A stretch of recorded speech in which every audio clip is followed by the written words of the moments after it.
Hello everyone, this is Random Guy 1001, and I'm back for the predictions on these episodes, and I got some bold ones for this episode. So let's get into it. So just to start out, I think Boba and his crew will go out into the streets, try to stop the Pikes in what they're doing, but they will be outnumbered.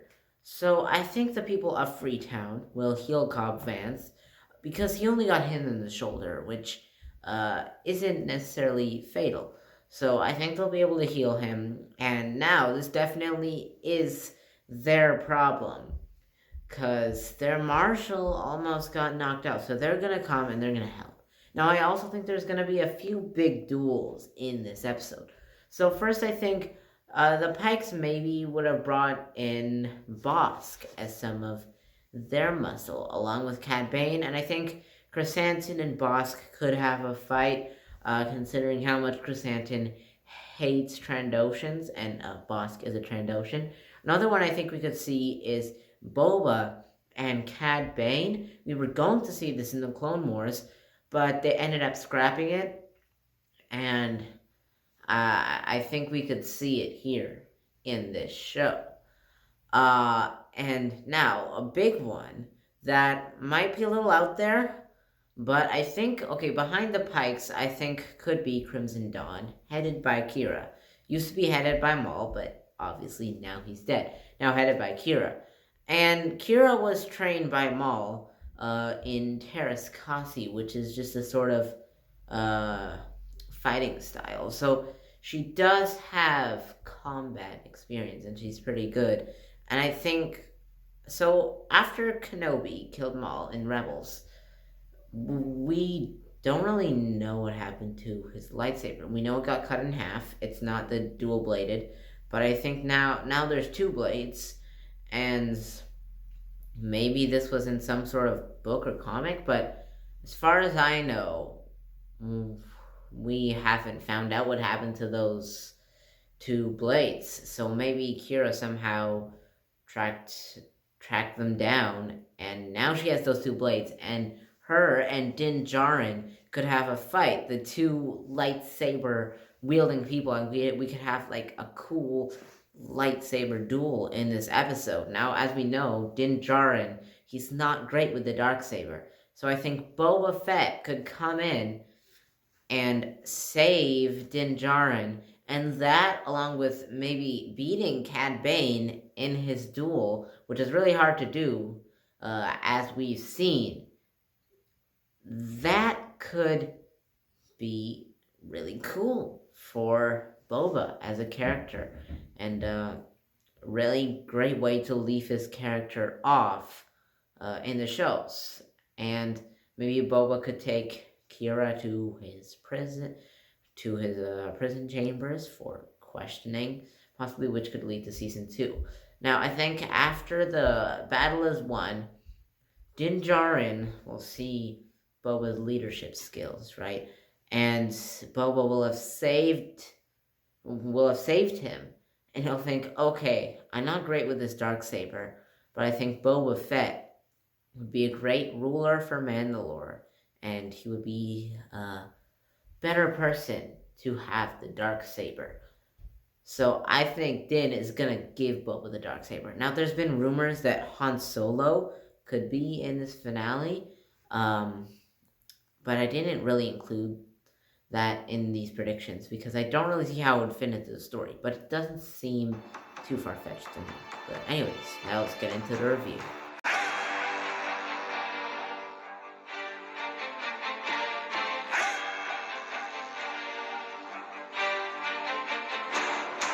All right.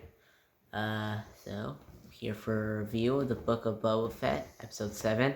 So that was an interesting finale. Not necessarily in a way that the plot was that interesting, but probably more interesting in how people will take it. So it wasn't as crazy with all these like cool cameos as the last episode, right? It was more just pretty much literally an action-packed episode.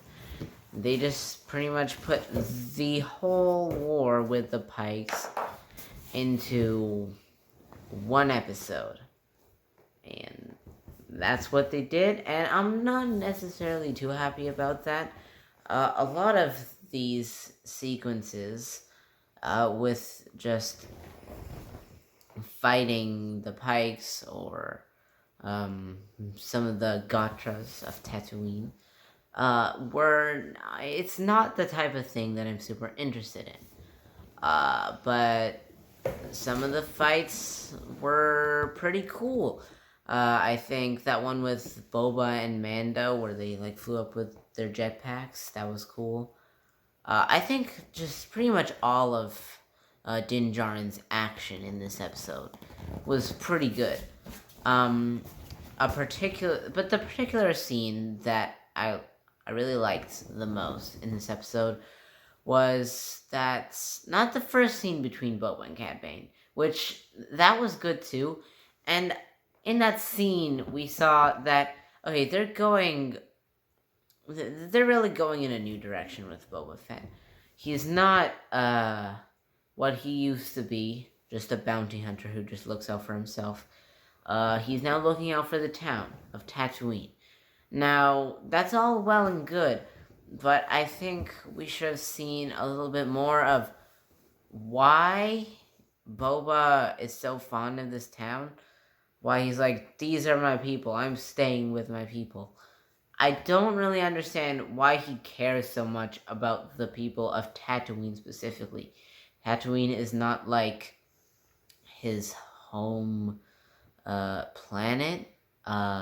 He almost died on Tatooine, and yeah, he got resurrected and lived with the Tuscans, who really changed him.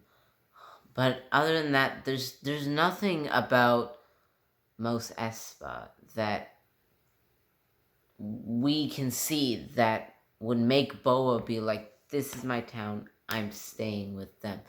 So I really wish we had more of a justification. Like Cad Bane even asked in the episode, like, what's your deal? Like, why are you sticking with these people? And Boba's literally just like, these are my people. That doesn't answer the question. He asked the question, Boba, answer it. But other than that, that scene with Boba and Cad Bane was really good. It was some good action stuff. And yeah, Boba looked really cool in that scene. Now let's talk about the Rancor. Now the Rancor was cool for what it was at the start, which was just Boba coming in with the Rancor and saving everyone. After that, there were some problems with the Rancor, and little Grogu came in and like saved Din. But I think that specifically was kind of unnecessary. We didn't need that. That could have been cut out of the episode. Now, yeah, we did get to see what Grogu's choice was. I think they didn't need to show Luke in this episode with the choice. I think just getting Grogu to come back was enough for that. And yeah. So yeah, this episode wasn't super exciting. I think it had a decent end to Boba's arc, with something missing being why exactly he's doing all this. And that's a pretty big part. So I think that definitely takes this episode down for me. So I guess I'll give this one like a 7. Some of the action scenes kind of dragged the episode, and we really need to see more what's Boba's deal, like why is he doing this. So yeah, that's it for this video. Thanks for sticking with me throughout this journey of the Book of Boba Fett. And yeah, if you're interested, I'll most likely be doing review videos for the remainder of the Star Wars shows coming out this year and in years to come, hopefully. So if you like my videos, if you like my style, then you can subscribe and watch those. So that's it for this video, and thanks for watching.